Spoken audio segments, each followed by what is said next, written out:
Hi Nicola, Stefan from Olsen Properties. Just wanted to go through the buy-in process with you on this video call. I thought it would be easier to do it this way, therefore you've got a log of it, you can refer back to it, in the future, etc.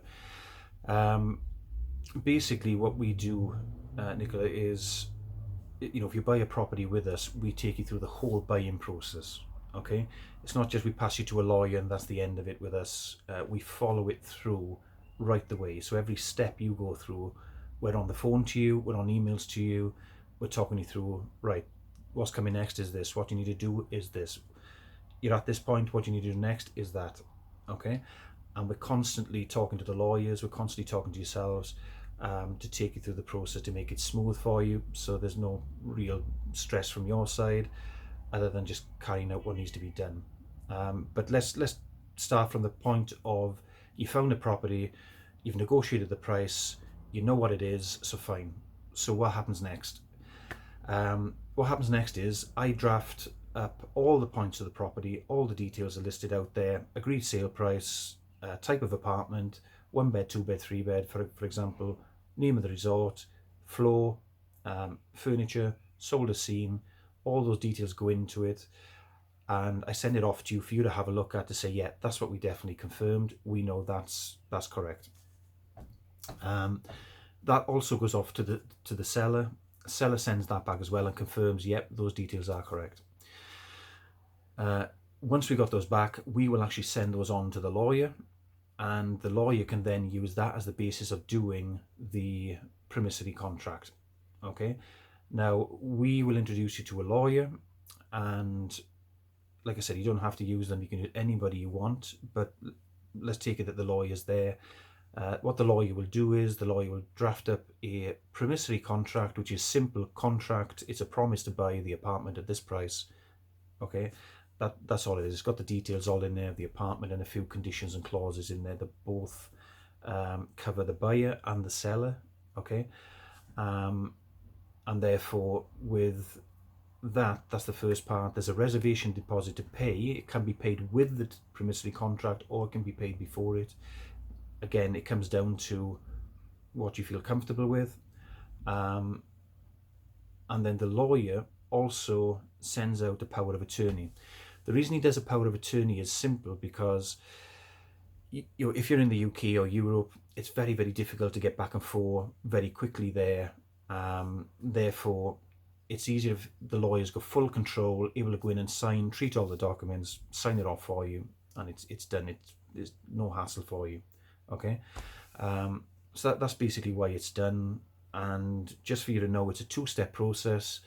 You need to go to have it signed in front of a notary, and this is not a solicitor in the UK, this is a notary.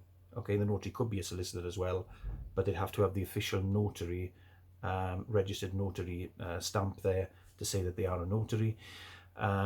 Once they've signed that with you, that power of attorney is sent off to the Foreign Commonwealth Office. There's an apostille put on it, okay, and then it's sent back.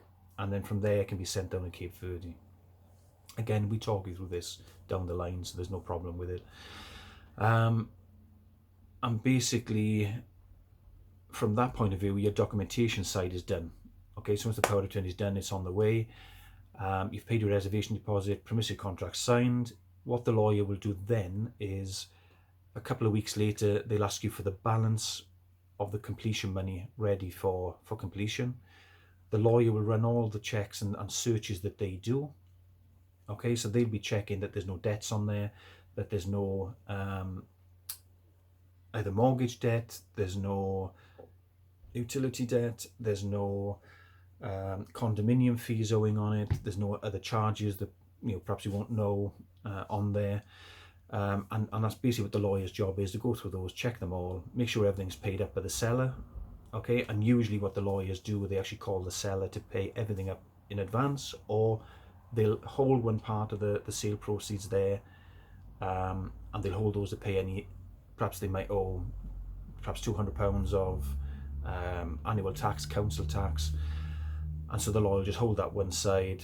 Once it's signed, he'll pay that off, so there's no debt coming over to you. Okay, and the reason they do that is because all debt in Cape Verde sticks to the property.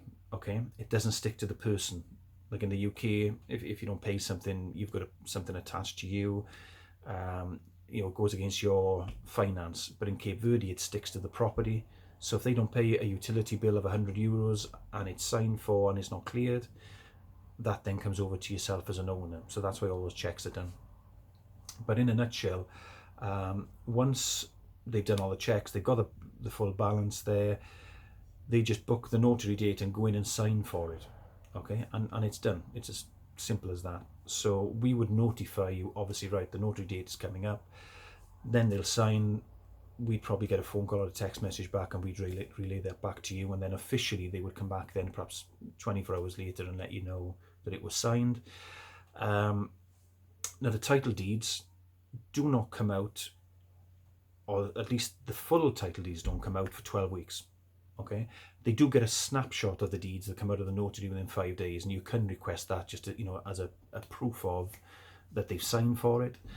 But overall, that snapshot of the deeds goes off 12 weeks, goes to the land registry, gets signed, and then they get a full documentation back in your name.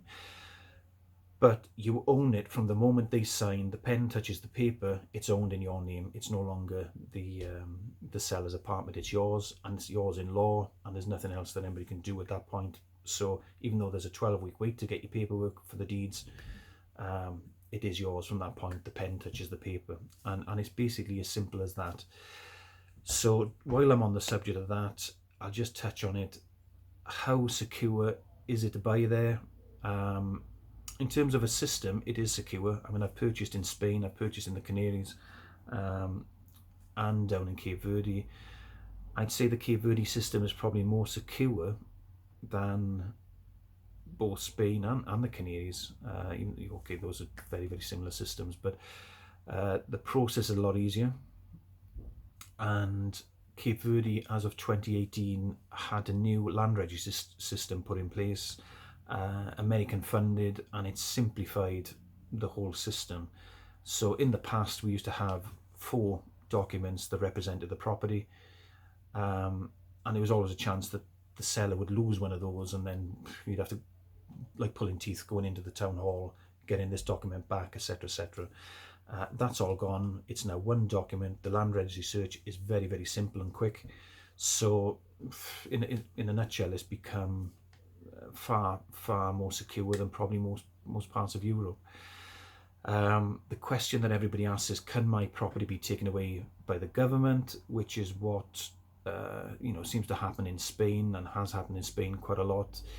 The answer to that is, in theory, yes, but in practice, what's happened is that all the lands now have been separated out, and any problems that were there before have been taken care of by this new land registry system. So where there were question marks of ownership, all that's been sorted out. I'd say 99.99% of it has been done, and as they go across the islands with this new system, all those problems are getting eradicated. Plus the fact is that the government and the local town halls have an agreement to say, this is government land, that's town hall land. So the urbanised parts are urbanised, you're allowed to build on them, etc., etc. So from that point of view, I only know of one case where they actually took a house away from somewhere. They didn't take it away, they actually knocked it down because they had to build a road through. But they also built a house for those people next to the road. So they had basically what effectively was a part tatty old house that was unfinished. They didn't have the money to finish it, and they actually built a new house for them next to the road, so they could have the access through. And that's the only one. But from that point of view, I think every other development, every other zone has already been done. The infrastructures have been laid out, the plans have been designed, so there are no hidden surprises from what I know to jump out to find the government going, that's mine. But it's very, very rare for that to actually happen, and the main case that would happen anyway would be if they need to build a new motorway or a airport, but like I said, most of the roads are already in. So like I say, in terms of security, it is very secure. I'll probably need to send you or have a chat with you about other things in Cape Verde just to be aware of. But for now, if that just covers the initial buying process and some security for you, then I hope that's covered that. If you've got any questions, feel free to drop me a line, give me a ring, email, and I'll happily come back to you and try and help you out in that. Okay? Thanks.